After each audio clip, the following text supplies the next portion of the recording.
అందరికీ నమస్కారములు. ఈరోజు పద్యం.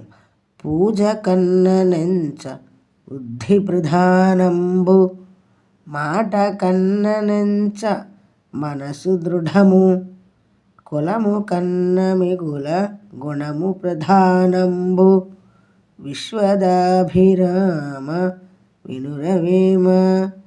అర్థాలు: బుద్ధి ఆలోచన ప్రధానము ముఖ్యం, దృఢము గట్టిది. భావం: దేవునికి పూజలు చేయడం కంటే సాటి మనిషికి సహాయం చేయాలన్న ఆలోచన ముఖ్యం.